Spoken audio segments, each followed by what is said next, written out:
Imagine living in a home that sits secluded in a forest, on a 100-kilometer beach, or on top of a mountain.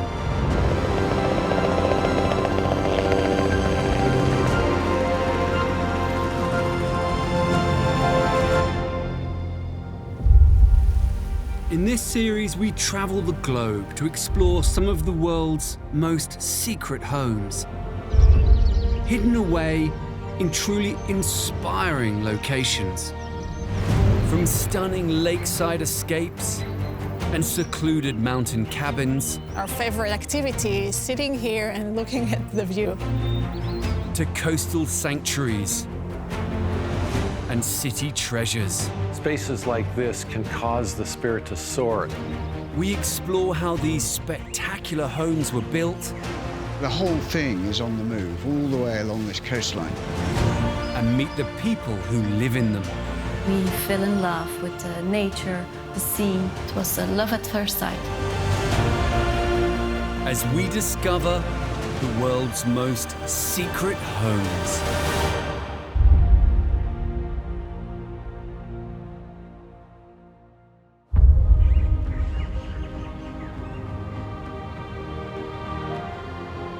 Stretching for over 320 kilometers across southeastern Brazil, the Serra da Mantiqueira mountain range has some of the highest peaks in the country. Mantiqueira means the mountain that cries. It's a reference to the vast number of springs, streams, and waterfalls that run down the peaks and valleys.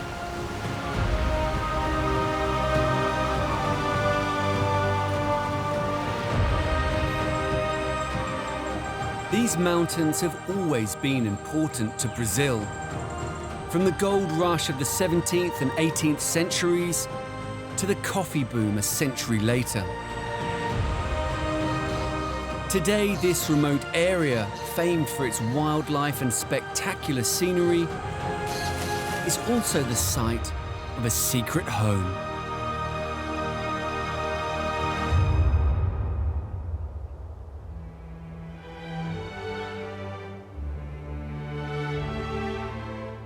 Hidden amongst the local araucaria trees, an enormous wooden grid appears to hover above the valley.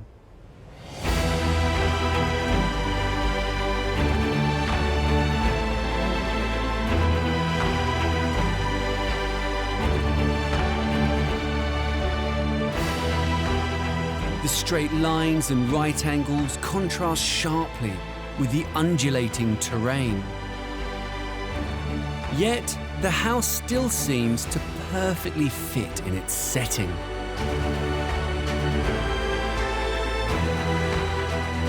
This striking building is known as the Grid House. And the checkerboard home is unique. The owner of this remote mountaintop complex is Wilson Kuzuhara. His aim was to create a home in a place he has loved for many years. I decided with my wife that this was the place that we would like to build a house. I said I would like a house integrated with nature to protect and respect all the environments.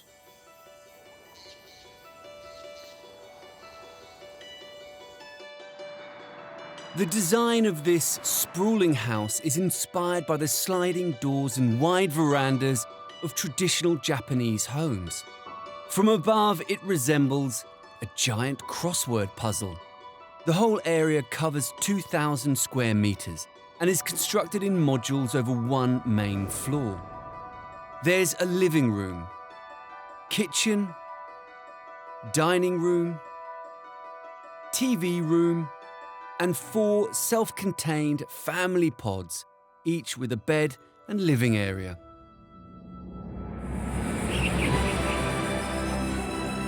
To build this dream mountain home, Wilson worked with architect Fernando Forte. Wilson said, okay, let's walk now about 4 or 5 kilometers into the woods, and I want to show you some special place. And then we came up here, and there was like a big plot in the middle of the jungle with some little cows around. And he said, what do you guys think? You think it's possible to make an interesting house here? And we said, oh, yes, of course, just do it. We will do something great here together.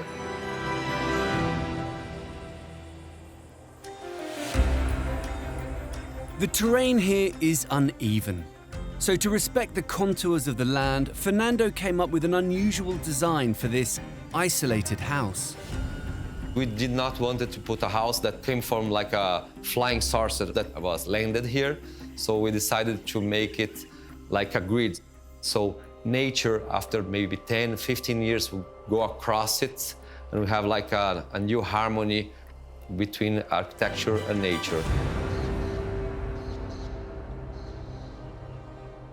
The house is so vast that covered walkways connect all of the self-contained family units.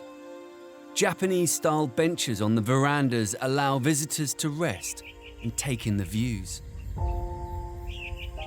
This is kind of the heart of the house because it's the passage through the house from one side of the other and the way to get into the different rooms. And you can see all the grid here in different aspects. You can see the garden underneath. Here we did a lot of pergolas. The original plan was to put glass on top of it.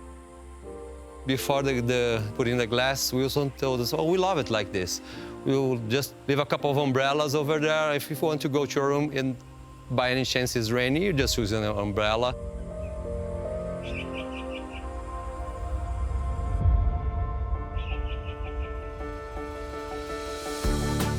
The real luxury of this home becomes clear when you step inside.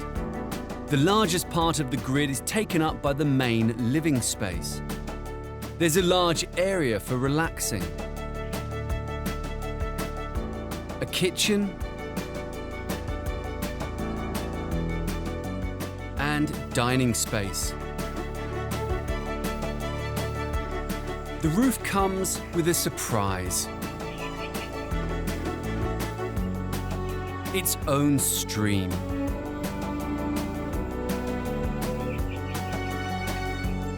And these Japanese-style water mirrors have been created to reflect the edges of the garden.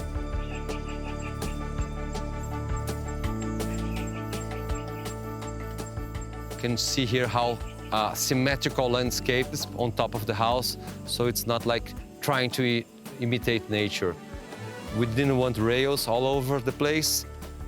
We wanted to make these water mirrors here so people won't fall down the gaps here in the structure, and so you get your feet wet before you fall down. So if your feet is wet, you're in danger. I think this is one of the most interesting places to understand the house, because we can see there are araucaria trees. They are protected by law, so we have to take really good care of them during construction, but also integrate them with the grid. This is one of the children's rooms. And we sat with each one of them separately and said, okay, what do you want? You want 2 bedrooms, 1 bedroom? Each one of them could choose the way they wanted this particular space for their upcoming families. All the living spaces in this home have been specifically designed to meet the family's needs.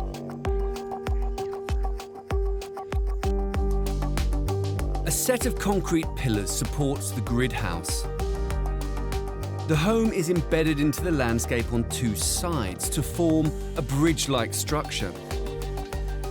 The edges of the grid are anchored into the hill, while the pillars hold up the central section. A series of specially made steel brackets attach these pillars to the metal and wooden beams above.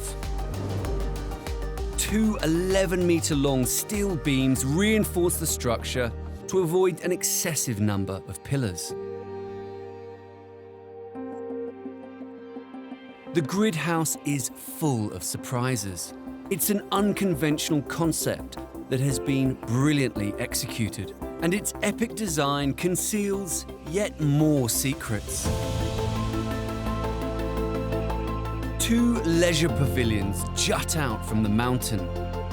These structures sit on the highest point of the land to make the most of their magical surroundings. The rooms have 360-degree views across the landscape and provide a dramatic counterpoint to the house set in the valley below. Inside the main pavilion there is a pool table, which leads onto a kitchen diner and living area with panoramic window.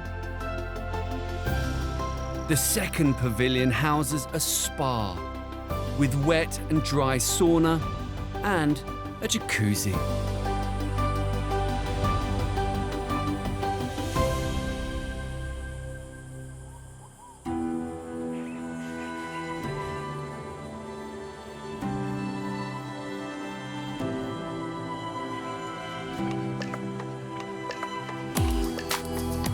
Suspended above the valley, yet merging into the hills, the grid house redefines the boundaries of interior and exterior living.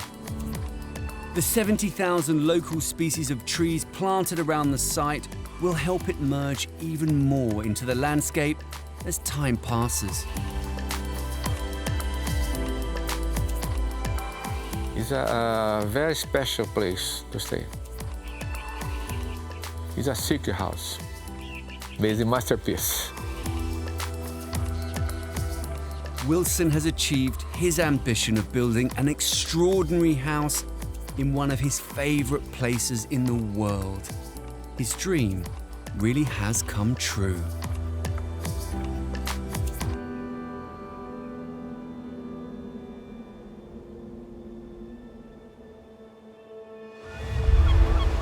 (9,400 kilometres northeast, off the south coast of England, lies the Isle of Wight. Known for its coastal scenery and lush countryside, this island played a big part in the success of the Allied forces during World War II. Today, an intriguing wartime relic has been transformed into an inspiring secret home.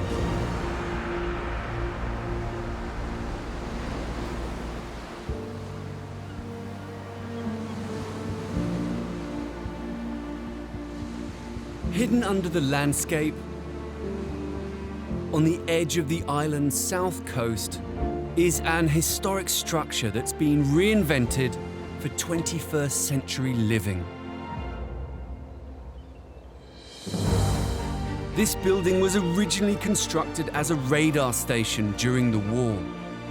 Today, it's been transformed into the secret bunker house.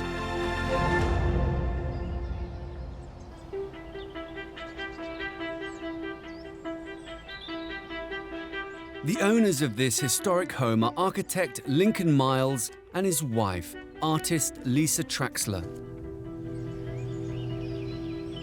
We acquired the site 3 years ago. It was a gift of a project. You know, it's a Second World War bunker in the landscape next to the sea. What's not to love about that? So it was like the ultimate project. The house covers 287 square metres over 2 floors. On the top floor there is a master bedroom with dressing room, ensuite bathroom and sauna, reading room and guest room with bathroom. On the ground floor there's a living room, kitchen and dining room. A long corridor connects the house to the old bunker itself.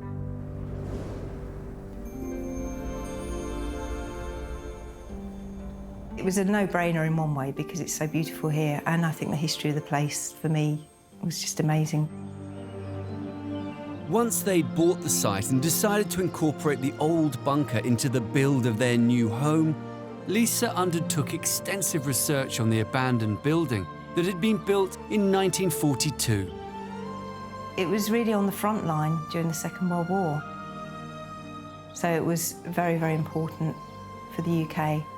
And I think just uncovering this history and the stories behind what was going on here, it just drew me in. The more and more I looked into it, there were so many more layers to it.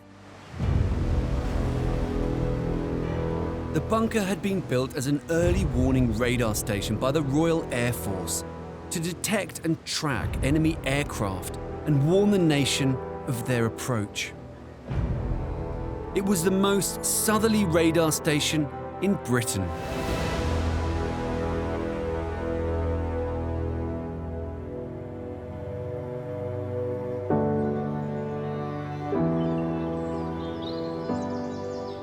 The idea when we were talking together about doing this project was the fact that we talked about not doing anything with the bunker. So we weren't making it into a kitchen, we weren't making it into a spare room, that sort of thing. I think we're very lucky that we've been able to leave it very pure. So it is still what it actually was. The design of this dwelling, which hooks into the existing bunker, is done in such a way that the foundations don't meet, aren't joining, the buildings are separated by a void. That was important to us. Strip us out, and you're back to 1942.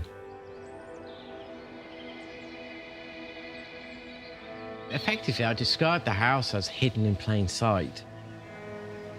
It's here, you can see it, but it's a silhouette that, what is it? It reveals itself as you go around the corners, but still not sure what it is.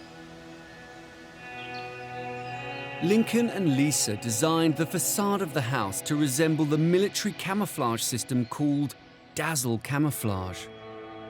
The striking pattern was developed originally to protect warships at sea.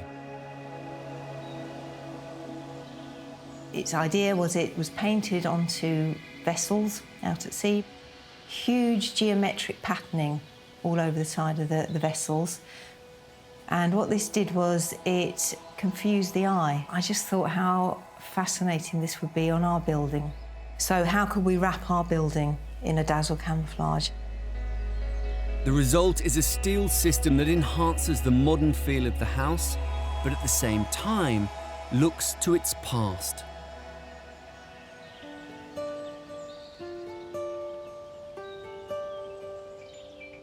As you cross the threshold, you enter straight into the open-plan living space. Only when you come through this door, this entrance here, this portal here, does it really unfold and reveal the brilliance of the space. This is the first time you get an experience of our home, the kitchen and the dining. It's a light-filled space. The whole sort of design intent here is to be non-fussy. It's, the materials are all on show, cross-laminate timber ceiling, rough cast concrete and all these surfaces. We've zoned things, so there's quite a drop between here and the lounge. And then you're presented with the views of the English Channel and the landscape.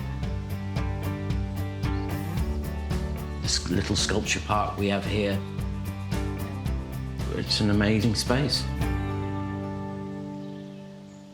The window frames of this home are quite extraordinary, as they're made from paper that has been treated in a revolutionary way. All the doors and windows in this property are made of this paper composite. No screws, no bolts, no welding, no rusty bits, just pure paper. The material comes from skate parks in the States, very resilient and tough outside and take the bashing, and now it's been used architecturally to do doors and windows. The paper is compressed into an extremely durable material, Up to 250 layers of pulped recycled paper are coated in resin and fused together under compression and heat. This solid mass goes through a machine that forms it into the shape of a window frame that won't rot or need any maintenance. It is very exciting. In fact, this is the first paper door and window framing system in the world.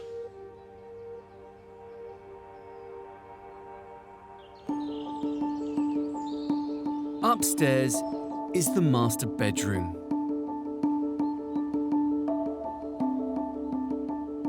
And ensuite bathroom with a sauna. There's also a guest suite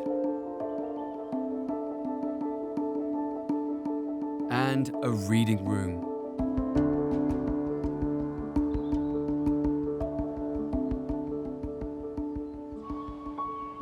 The deeper you travel into this house, the more its history is revealed. Lincoln designed this corridor to connect the modern house with the old bunker. On first viewing, well, what the hell's going on? It's a bit of a tunnel to it. It's quite compressed with the ceiling. But then equally there's painting on the wall and blockwork walls and concrete floor. But there is something in the distance which is a sort of yellowy glow.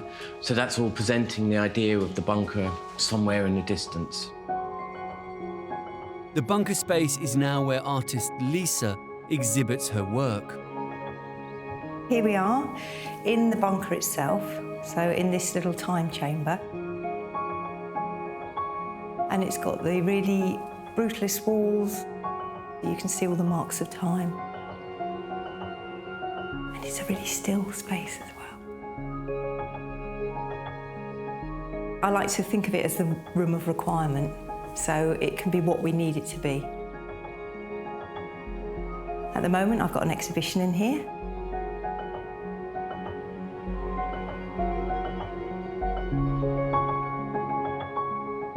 So this is a space now that we've created, or we've left and let be created, that will encourage other creatives to come along. So whether it be other artists to have shows or musicians, we've had a theatre troupe here. To have this space as part of our home, I can't quite get my head around it. We are so lucky to have this space.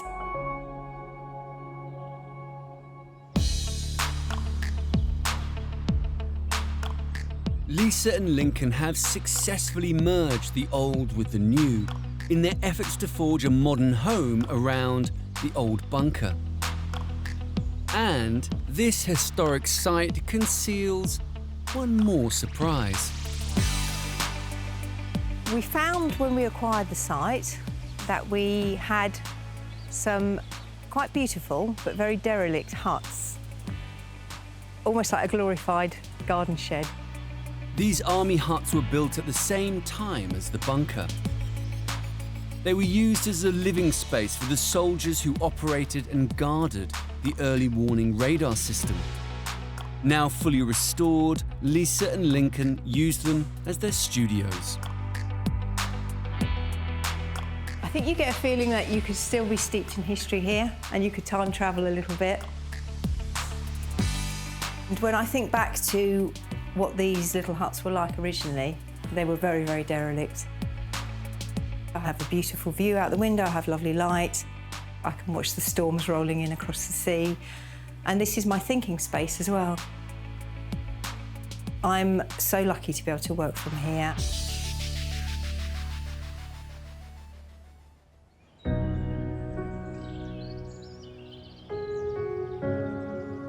Such a wonderful place to live. It's just staggeringly beautiful, actually, and we love it. Lisa and Lincoln have created a beautiful modern home from the ruins of this derelict building, saving it for future generations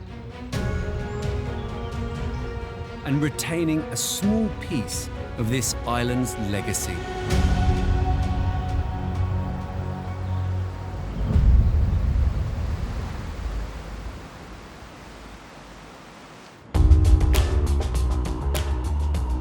3,600 kilometers west is San Francisco, on America's North Californian coast. Known for its unique microclimate, rolling hills and liberal attitudes, it's a cool, elegant city.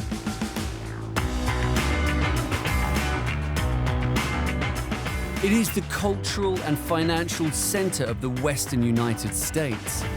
But this success comes at a price.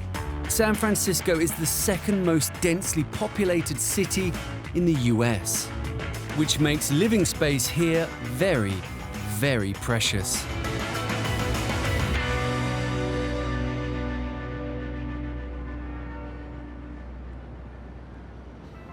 This is Lombard Street, the location of many classic 19th century homes.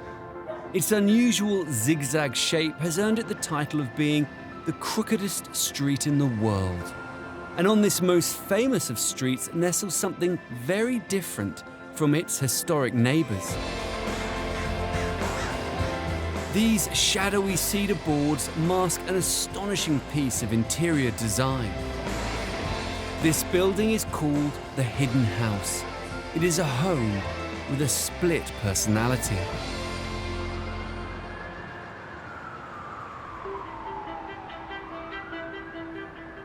When owner Doug Smith discovered the site, there wasn't an awful lot to see. It was a one-story building that had been here for the better part of 80 years. There was nothing redeeming. It was certainly not a historical landmark. The challenge for Doug was to create a modern home on a very confined plot. You've got, the better part of 3,000 square feet of living space squeezed into a box that is framed by 3 houses. And so it creates a great architectural challenge. The Hidden House covers 268 square meters over 3 floors. The top floor of this extraordinary house contains the master bedroom, bathroom, and a private terrace. On the first floor, there's the main open-plan living space, dining room, and kitchen. And on the ground floor, there's an office, guest bedroom, and bathroom.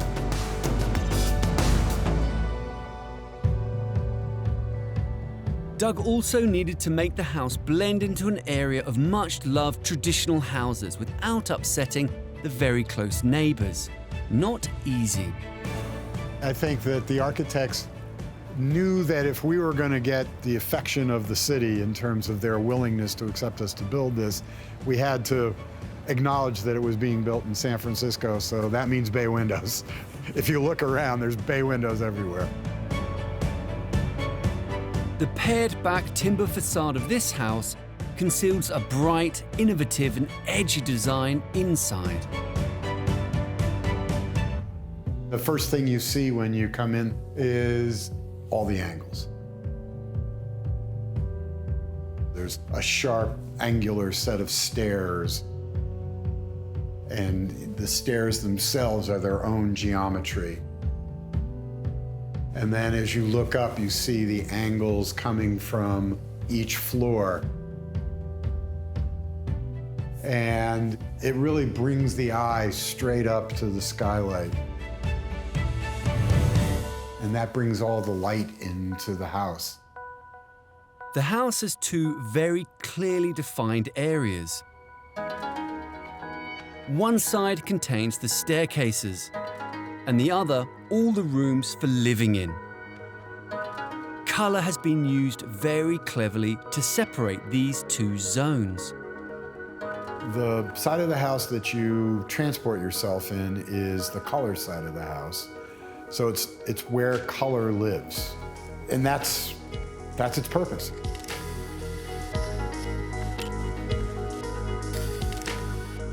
If you move to the other side of the house where we live, it's all materials. So there's wood materials, there's concrete, and there's metal, and there's the ceiling itself, which is in its raw form.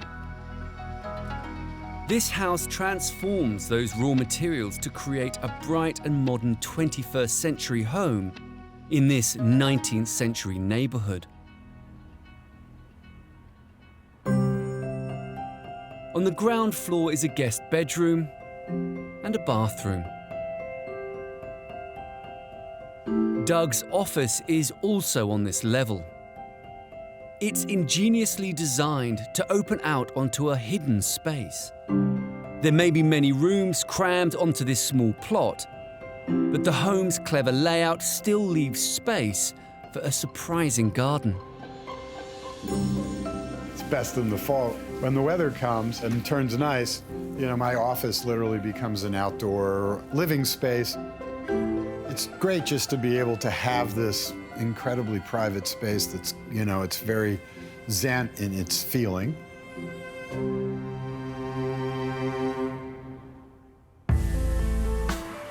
A metal staircase leads up to the hidden home's first floor.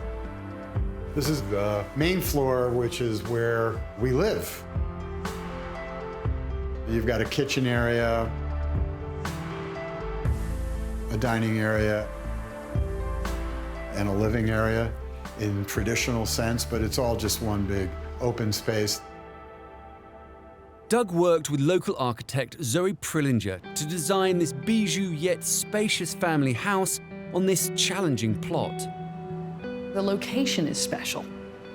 And the site itself, this property is small, it's shallow. We actually did the project as a remodel of the existing property. And so the bones of that old building are within this building on the first floor. So this project became a challenge of how to create a variety of spaces within a fairly small footprint. It's taking something that's old or conventional and doing something that's refreshing with it. So that's how it all started. Zoe has expanded the home's original footprint to create light and well-proportioned rooms. The slats that make up the cedar facade of this house were conceived to hide the interior, but they also allow light through to all the floors inside. They have an innovative design. A unique joint allows the slats to lie flat against the house's facade. At the point where the slat touches the joint, the connection allows it to rotate 90 degrees from vertical to horizontal. This allows light to stream through to the rooms that lie behind. It's a simple yet effective idea. Above the main living area on the top floor lies the master bedroom. It's our bedroom.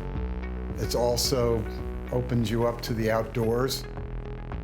We have a sleeping area, and then there's a beautiful bathroom in the back. The top floor of this fascinating building has one final trick up its sleeve. This is the secret passageway, and this is the back way into the roof. Doug has not one garden, but two.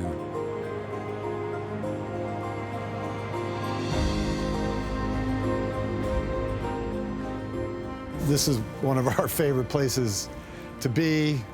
We're on top of the world here with a great, wonderful view of San Francisco Bay and Alcatraz and the Golden Gate. This is our place to play and relax and really come to appreciate what an amazing city we live in. This is our space. This is the special part of the house, the wow factor part of the house. This is the place where we get to really bring San Francisco into our lives. We're really happy to be living here and enjoying being in San Francisco. This hugely ambitious house is the perfect meeting of old and new. It's a jewel in San Francisco's crown.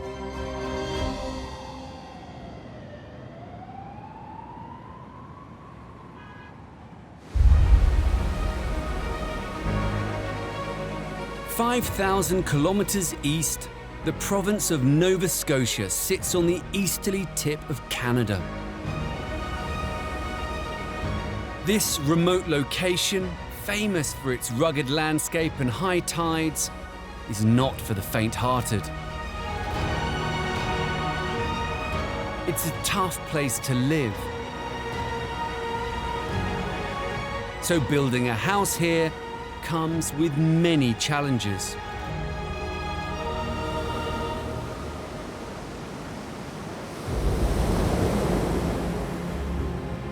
Perched on this rugged coastline, with breathtaking views over the Atlantic Ocean, is this dramatic structure. It's called the De Vries House.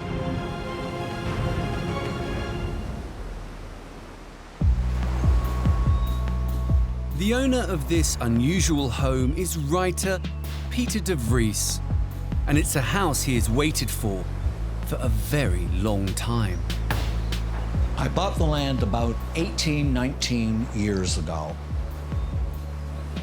I was looking for a place for retirement. I was living in the US at the time.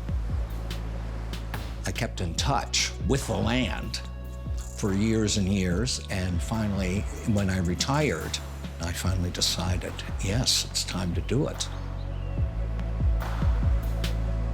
Living next to the sea has always been a dream for Peter. I fell in love with the ocean and the water. What attracts me most about the ocean is the light and the movement. The light is different here. I don't mind stormy weather. Sometimes there's too much of it, of course. You know, you wish that every day was sunny, but such is life, you know. This was affordable, and so you put up with the weather. The frame of the house is built from timber, steel, and concrete. It has a galvanized steel outer shell to protect it from the elements. The building covers 204 square meters across 2 floors.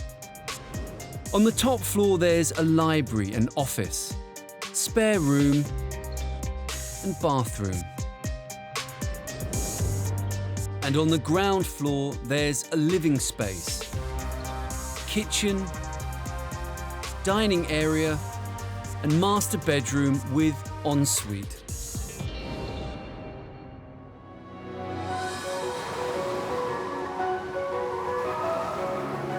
Peter worked with project architect Will Perkins to build this secret home. I love this view of the house right here. I do too. Yeah. One of the best things about our job is designing these projects and building them in your head with the clients and then seeing them come to life. So every project is exciting in that way, but working with Peter was a treat. This was my first finished project, and I'm very proud of it, yeah. This home's wedge-shaped design stands proudly on the water's edge. The building is situated so when you arrive in the driveway, you're presented with the back of the building, which is the north side. You enter into that part of the building and you're greeted with this corridor that's quite narrow and quite tall.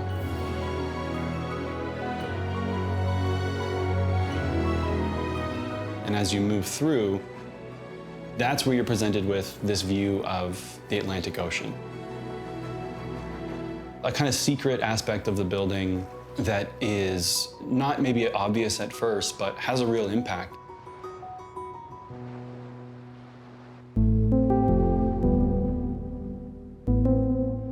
When it came to designing the inside of his home, Peter had a very particular request. The most important thing that Peter brought to the table was his incredible collection of books. That was something that we attached ourselves to instantly in terms of like an exciting design challenge and a unique story that Peter brings to the project. What I really like about this space, first of all, are these, the very nicely designed bookcases, is that it functions as sort of a library. 2 walls of books, and then, of course, the window on that side. One of the things that I asked the architect was that there be no bookcases in the living room, so that there is an area that is book-free, that the whole house did not become a monument to my books. I love books, but but I don't want to be buried by them.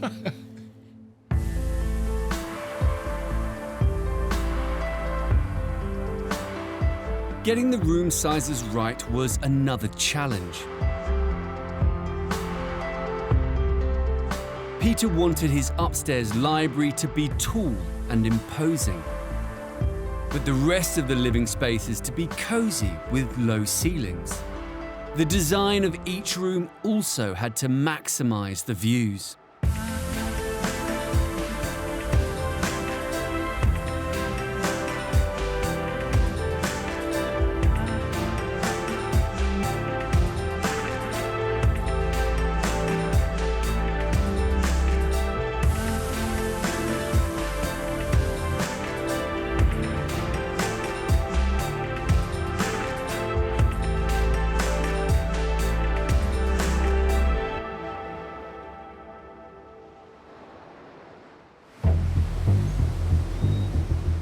Peter wanted his home to sit on the cliff edge overlooking the sea.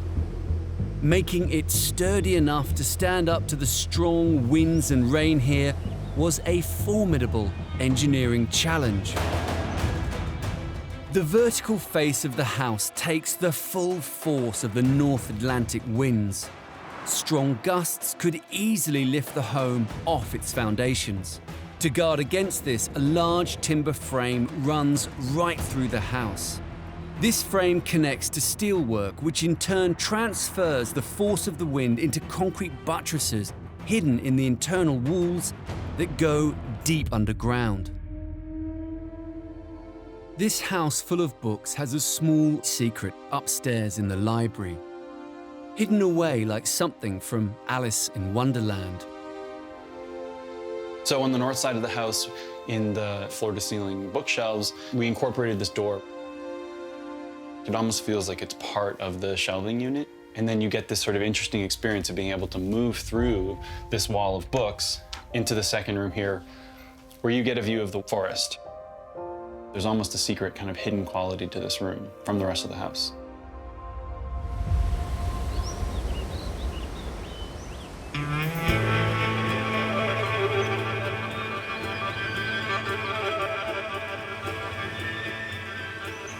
It took around 20 years for Peter to finally get to live in his dream home, and it was well worth the wait.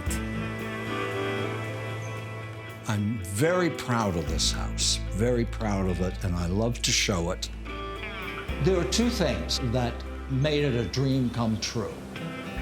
One is being on the ocean,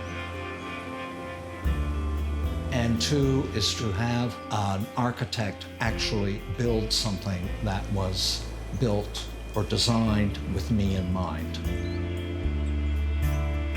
I can't imagine anyone could appreciate the house more than me. I love it.